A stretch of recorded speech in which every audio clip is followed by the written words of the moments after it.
strength warm-up sets. So you always want to do the specific movement that you're going to do in your strength training in your warm-up. So let's say, for instance, your strength training includes 3 sets of 5 reps of the back squat. Those there, 3x5, are your work sets. You don't use those to warm up at all. You're going to use some specific warm-up sets. I don't prescribe the warm-up sets because it varies depending on how you're feeling.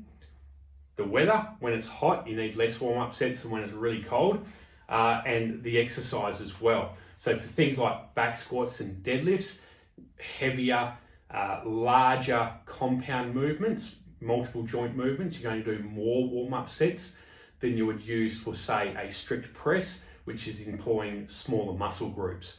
So in my example here, 3 sets of 5 on the back squats are your working sets. Then for your warm-up sets, you're going to want to perform, for a back squat, 3 to 5 warm-up sets. I would do it something like this. I'd do 1 set of 5 repetitions just with the bar only.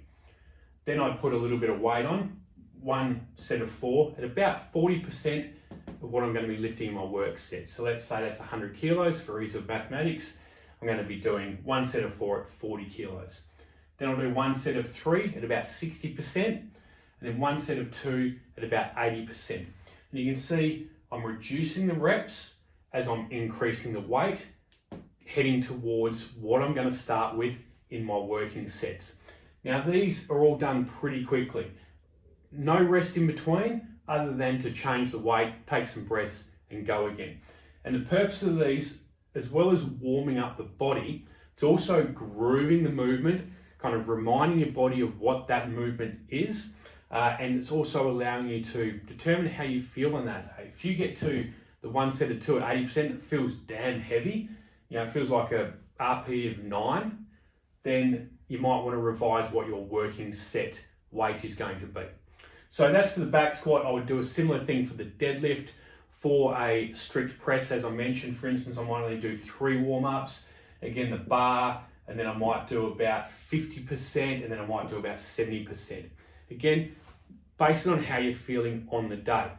Now that's your primary strength movement. Normally you've got 1 strength movement and then 1 or 2 accessories.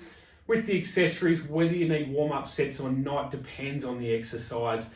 Accessories are typically lighter movements. They might be body weight only, which makes them a little bit harder to warm up. And what I typically find with accessory movements is that once I've done a general warm-up, once I've warmed up for the primary strength movement and hit that strength movement, the accessory movements don't typically need to warm up for because the body is nice and warm already. They are how to do your strength warm-up sets.